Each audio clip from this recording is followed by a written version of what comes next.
লম্বা রাস্তার ভ্রমণে এখন পর্যন্ত বাংলাদেশের মানুষের প্রথম আস্থা কিন্তু বাসের উপরেই। যখন আমরা ছোট ছিলাম তখন সবাই মোটামুটি বেশিরভাগই নন এসি বাসে যাতায়াত করতো, তবে আস্তে আস্তে মানুষ আরামপ্রিয় হয়ে ওঠে এবং ভ্রমণে একটু স্বস্তির আশায় মানুষজন এসি বাসে যাতায়াত শুরু করে। প্রথমের দিকে ইকোনমি ক্লাস এসি বাস থাকলো, আস্তে আস্তে বিজনেস ক্লাস বাস এবং মাল্টি এক্সেল ডাবল ডেকার বাস আসা শুরু করে বাংলাদেশে। তবে বিগত কয়েক বছর আগ থেকে বাংলাদেশে বেশ ভালো দাপটের সাথে ব্যবসা করছে কিন্তু স্লিপার বাসগুলো। আর সর্বপ্রথম এই স্লিপার বাস দিয়ে যাত্রী সেবা দেওয়া শুরু করে কিন্তু গ্রিন লাইন। গ্রিন লাইন কিন্তু মানসম্মত বাস দিয়ে যাত্রী সেবা দিয়ে থাকে। তারা সর্বপ্রথম অশোক ল্যান্ডের স্লিপার বাস দিয়ে যাত্রী সেবা দিল। বর্তমানে কিন্তু ঢাকা, চট্টগ্রাম, কক্সবাজার এবং চট্টগ্রাম থেকে বেনাপোল এই রুটগুলোতে স্ক্যানিয়ার স্লিপারের পাশাপাশি হাইগার স্লিপার বাস দিয়ে যাত্রী সেবা দিচ্ছে। তবে গ্রিন লাইন ছাড়া বাংলাদেশে এখন অহরহ অনেক নাম জানা বা অজানা কোম্পানি রয়েছে যারা স্লিপার বাস দিয়ে যাত্রী সেবা দিয়ে থাকে।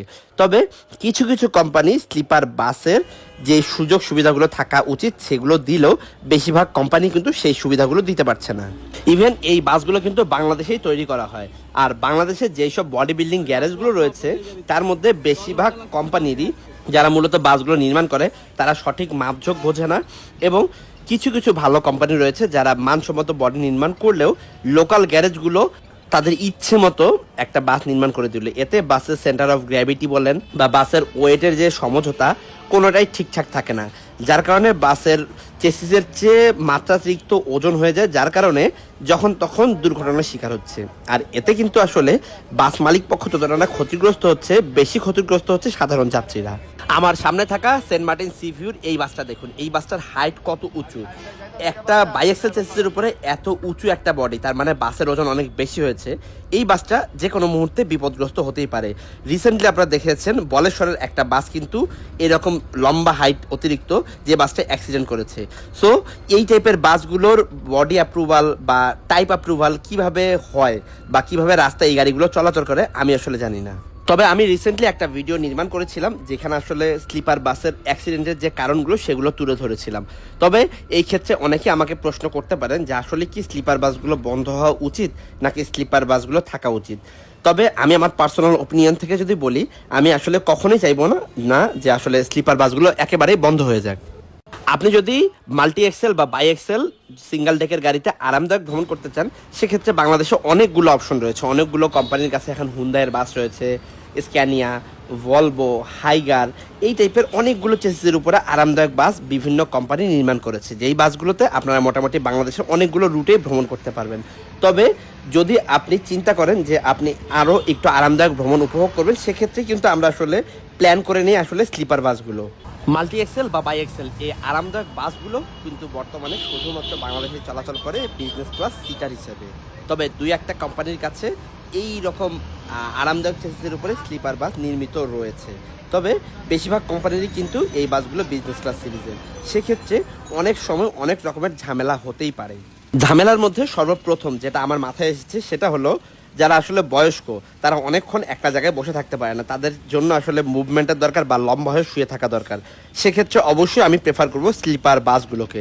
এছাড়াও যাদের বেবি রয়েছে, যেমন আমি আমার কথা বলতে গেলে আমার দুইটা বেবি, আমি যখন ফ্যামিলি নিয়ে কোনো দিকে মুভ করি বা লম্বা দূরত্বে যাই আমি অবশ্যই কিন্তু স্লিপার বাসটাই চয়েস করি, কেননা আমার দুটো বাচ্চা আরামে ঘুমাতে পারে। কিন্তু যদি আমি সিটার বাসে যাই সেক্ষেত্রে বাচ্চাগুলোকে আমার কোলে রাখতে হয় অথবা তাদের জন্য আলাদা সিট নিতে হয়, কিন্তু যেহেতু ছোটো মানুষ আলাদা সিটে নেওয়া পসিবল হয় না, বাচ্চাগুলোকে কোলে নিতে হয়। এতে আমাদের ঘুমেরও ব্যাঘাত ঘটে এবং বাচ্চাগুলোরও বেশ ভালো কষ্ট হয়। এক্ষেত্রে স্লিপার বাস থাকলে তারা আরামে ঘুমিয়ে যেতে পারে। ইভেন যারা মোটামুটি আমার সাথে ভালো পরিচিতি আছে বা তারা অনেকেই জানেন যে বিগত 3-4 বছর আগে আমার ছোট ভাই বিশাল একটা অ্যাক্সিডেন্ট করে, এরপর তাকে নিয়ে আমরা আসলে দেশ বিদেশে অনেকগুলো জায়গাতে ট্রিটমেন্ট করেছি। সেই মুহূর্তে দেখা গেছে আমি যদি ঢাকা থেকে আমার হোম টাউন নিয়ে যেতে চাই সেক্ষেত্রে 3 থেকে 350 কিলোমিটার অ্যাম্বুলেন্সে নিতে হয়েছে। সেক্ষেত্রে তারও কষ্ট হয়েছে, তার সাথে আমি বা আমার মা ছিল তাদেরও বেশ ভালো কষ্ট হয়েছে। কিন্তু আমি যখন সর্বপ্রথম আমার ওই রুটে স্লিপার বাস যাতায়াত শুরু করে আমি স্লিপার বাসে আমার ছোট ভাইকে শুয়ে নিয়ে এসেছি। এক্ষেত্রে তারও কষ্ট হয়নি, ইভেন আমার মায়েরও কষ্ট হয়নি। যেহেতু আমি এত বড় একটা প্রবলেমের মধ্যে আমার ছোট ভাই অসুস্থ ছিল তাকে স্লিপার বাসে নিয়ে যাতায়াত করেছি, সেক্ষেত্রে আমি বলতেই পারি অসুস্থ রোগীদের জন্য মোটামুটি বেশ ভালো একটা অপশন হতে পারে এই স্লিপার বাসগুলো। এছাড়াও যারা আসলে লং দূরত্বে যাতায়াত করে অফিস করেন, আমি আসলে লং দূরত্বে বলেছি যারা আসলে উইকলি গ্রামের বাড়িতে যান এবং আবার শনিবার বা শুক্রবার রাতে ব্যাক করেন, পরদিন অফিস থাকে, তাদের ক্ষেত্রেও কিন্তু স্লিপার বাসটা বেশ আরামদায়ক। আমি যেহেতু একটা ব্র্যান্ডের বর্তমানে প্রোডাক্ট ম্যানেজার, বিগত কয়েক বছর ধরেই আমি বাংলাদেশের বিভিন্ন জেলাতে মুভ করেছি আমার অফিসিয়াল বা বেশ কিছু গভর্নমেন্ট প্রজেক্টের জন্য। সেক্ষেত্রে আমার এমনও হয়েছে যে আমি একটানা 14 থেকে 15 দিন ঢাকার বাইরে মুভ করেছি। তখন কিন্তু আমার জন্য দিনের বেলা আমি কাজ করেছি, রাতের বেলা আমি এক জায়গা থেকে আরেক জায়গায় ভ্রমণ করেছি। এক্ষেত্রে আমি যদি সিটার বাসে ভ্রমণ করতাম আমার ঘুমটা হয়তো বা একটু কম হতো, এবং আমি সেই জায়গাগুলোতে আসলে স্লিপার বাসে ভ্রমণ করাতে আমি মোটামুটি 3-4 ঘন্টা অ্যাটলিস্ট ঘুমাতে পেরেছি। এক্ষেত্রে আমার পরের দিনের কাজটা সহজ হয়েছে। ইভেন আমি এখনও যখন আসলে ট্রাভেল ব্লগগুলো করি, আপনারা দেখবেন আমার হাতে যখন শর্ট টাইম থাকে আমি কিন্তু আসলে স্লিপার বাসগুলোতেই ব্লগটা করার চেষ্টা করি। কেননা সেক্ষেত্রে হয় কি, আমি বাসে অ্যাটলিস্ট 2-3 ঘন্টা ঘুমাতে পারি। এক্ষেত্রে আমার সুবিধা হয়, আমার বাসায় যে আসলে ঘুমানোর সময় থাকে না, ফ্রেশও অফিস যেতে হয়, সেক্ষেত্রে আমি অফিসে গেলে আমার কাজগুলো আমি নিরবিচ্ছিন্নভাবে করতে পারি। কিন্তু আমি যদি একটা সিটার বাসায় আসি সেই রকম রিল্যাক্সে ঘুমাতে পারি না। যাই হোক, এগুলো আসলে স্লিপার বাসের সুবিধা। এছাড়াও আসলে খুঁটিনাটি বিষয় বেশ কিছু বিষয় রয়েছে, যেমন যাদের ছোট বাচ্চা রয়েছে, বাচ্চাদেরকে খাওয়াতে হয়, সেক্ষেত্রে মাদের সিটার বাসে গেলে অসুবিধা হয়। স্লিপার বাসে তারা একটু আরামের সাথে বাচ্চাদের কেয়ার করতে পারে, কিন্তু যেটা সিটার বাসে সম্ভব না। এগুলো সুবিধা বলা যেতে পারে, তবে আরও বেশ কিছু অসুবিধাও রয়েছে। অসুবিধাগুলো আমি একটু পরে বলছি। তবে এই ক্ষেত্রে স্লিপার বাসের কথা যদি আমি বলতে যাই, অবশ্যই ভালো মানের চেসিস হতে হবে, বাসের বডি ভালো হতে হবে। এক্ষেত্রে যাত্রীরা যেমন আরাম পাবে, সেক্ষেত্রে যাত্রীদের নিরাপত্তার যে ঝুঁকি থাকে সেটা আসলে থাকবে না।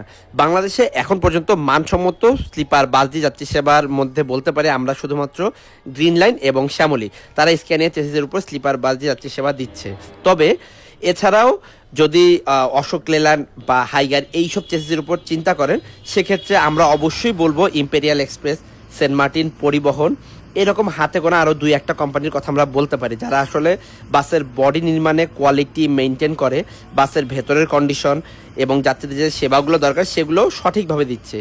তবে ইদানিং আপনারা লক্ষ্য করলে দেখবেন অহরহ স্লিপার বাস কোম্পানি তৈরি হচ্ছে।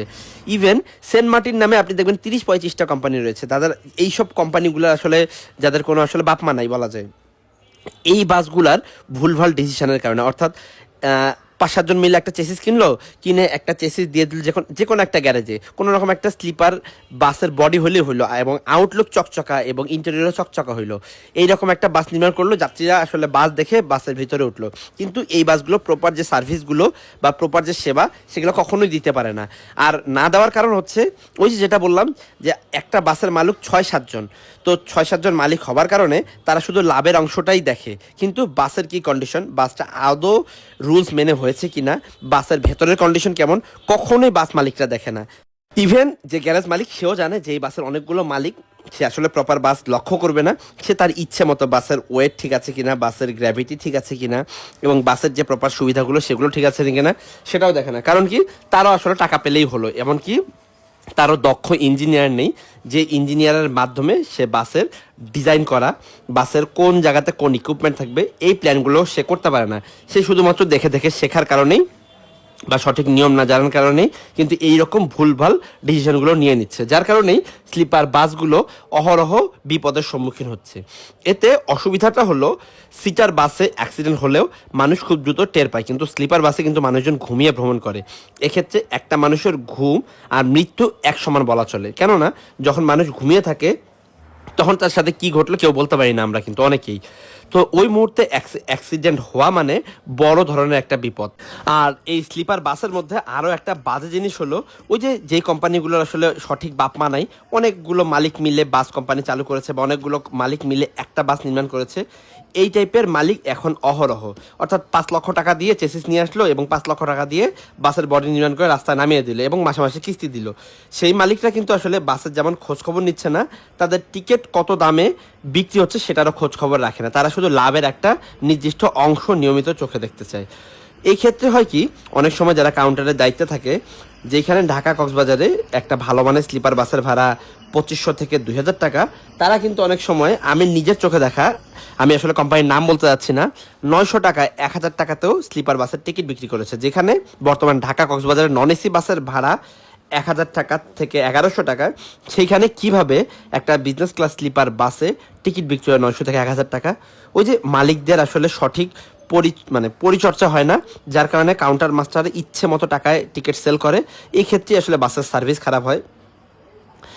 এক্ষেত্রে বিপদের সম্মুখীন হচ্ছে ভালো কোম্পানিগুলো। ভালো কোম্পানি বলতে আমি যেমন বললাম গ্রিন লাইন, তাদের একটা নির্দিষ্ট বেস স্লিপার বাসের যাত্রী রয়েছে। তাদের আসলে কতটুকু খারাপ কী হচ্ছে আমি বলতে পারবো না।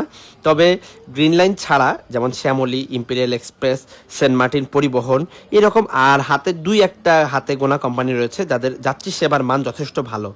যে কোম্পানির নামগুলো বললাম এরা যেমন যাত্রী সেবার মান ভালো রাখে, তাদের ভাড়াও কিন্তু মোটামুটি ফিক্সড। কিন্তু ওই যে কিছু কিছু কোম্পানি রয়েছে যারা আসলে রেট কাটিং করে, তাদের কারণে কিন্তু এই কোম্পানিতে যাত্রীরা যে ভাড়া নিয়ে দরদাম করে, এবং সেই ক্ষেত্রে প্রবলেমে পড়তেছে এই ভালো কোম্পানিগুলো। তারা তাদের সার্ভিস ভালো রাখার পরেও সেই সব কোম্পানিগুলো মুনাফা দেখতে পাচ্ছে না। কিন্তু ছোট কোম্পানিগুলো সার্ভিসের কোনো ঠিক ঠিকানা নেই, তারা ঠিকই মুনাফার অংশ তুলে নিচ্ছে। তো প্রথমত স্লিপার বাস যাত্রী সেবা দিতে হলে ভালো মানের স্লিপার বাস হতে হবে। ইভেন আপনারা অনেকেই জানেন বাংলাদেশে হাইগারের মাল্টি এক্সেল চেসিস আসছে। এর মধ্যে ইম্পেরিয়াল এক্সপ্রেস, আইকনিক এক্সপ্রেস এবং আরও কিছু কোম্পানি এই চেসিসগুলো অর্ডার করেছে। এই চেসিসগুলোর উপরে স্লিপার বাস নির্মাণ হলে অবশ্যই ঝাঁকি কম হবে, যাতে আরামদায়ক ভ্রমণ উপভোগ করতে পারবে। এতে অরিজিনাল স্লিপার বাস যে স্বাদ সেটা বাঙালি জাতি পেতে যাচ্ছে। আর হানিফও কিন্তু ইতিমধ্যে তাদের মাল্টি এক্সেল 2 ইউনিট চেসিসের উপরে স্লিপার বাস নির্মাণ করেছে। আশা করছি সেই বাসগুলো স্লিপারের যে কোয়ালিটি হওয়া উচিত সেই কোয়ালিটি বা ক্রাইটেরিয়াগুলো মেনটেন করতে পারবে। তো এই টাইপের স্লিপার বাস বাংলাদেশে হওয়াটা জরুরি, এতে যাত্রীরা ভালো সেবা পাবে। তবে যেই কোম্পানিগুলো আসলে মালিকের কোনো ঠিক ঠিকানা নেই, অনেকগুলো মালিক মিলে কোম্পানি চালাচ্ছে, এই টাইপের কোম্পানিগুলো আস্তে আস্তে বর্জন করা উচিত। কেন বললাম, মূলত ওই যে বাসের আসলে সেবা ভালো না এবং বাসের কোয়ালিটি পর্যন্ত ভালো না। এই বাসগুলো কিভাবে নির্মিত হচ্ছে সেটা আসলে আমরা কেউ চোখে দেখি না, আমরা শুধু বাইরের রং চোখ দেখে বাসে উঠছি। এতে সাধারণ যাত্রীরা অর্থাৎ আমার বা আপনার ফ্যামিলি কিন্তু দিন শেষে বিপদে পড়ছে। তবে হ্যাঁ, স্লিপার বাসের আরেকটা যেটা প্রবলেম আমি বলতে চাচ্ছিলাম সেটা হলো বর্তমানে বাইএক্সেল চেসিসের উপর যেসব স্লিপার, সেগুলোতে ঝাঁকি একটু বেশি, ইমার্জেন্সি এক্সিট থাকে না। এছাড়াও প্রপার মেনটেন্যান্সের কারণে মাঝে মধ্যে বাসের ভেতরে বেশ ভালোই সাফোকেশন হয়। তবে যদি মানসম্মত স্লিপার বাস বাংলাদেশে তৈরি হয়, অর্থাৎ মাল্টি এক্সেল চেসিসের উপর যে স্লিপার বাসগুলো আসতে চলেছে, এই বাসগুলোতে অবশ্যই এমার্জেন্সি এক্সিটের পাশাপাশি যে বিষয়গুলো আমি বললাম সেই বিষয়গুলোর দিকে বাস ম্যানুফ্যাকচারার কোম্পানি এবং বাস মালিকদের অবশ্যই নজর রাখতে হবে। তাহলেই হয়তো বাংলাদেশে স্লিপার বাসের যে অরিজিনাল স্বাদ বা অরিজিনাল যে আরামদায়ক বা ভ্রমণ বা কমফোর্টেবল যাত্রা সেইটা যাত্রীরা পাবে। সো আমি আসলে পার্সোনালি বলতে গেলে স্লিপার বাসের বিপক্ষে না। তবে হ্যাঁ, অবশ্যই ভালো মানের স্লিপার হতে হবে এবং সেই বাসগুলোর যে বডি নির্মাণ করতে হবে সেগুলোর দিকেও ভালো নজর দিতে হবে। অর্থাৎ বর্তমানে যেই টাইপের স্লিপার বডি হচ্ছে অহরহ বিভিন্ন নামি বেনামি কোম্পানি থেকে বা গ্যারেজ থেকে, সেগুলোর দিকে বিআরটিএকে অবশ্যই নজর রাখতে হবে। এক্ষেত্রে ভালো মানের স্লিপার বাস নির্মিত হবে এবং যাত্রীরা ভালো মানের যাত্রী সেবা পাবে।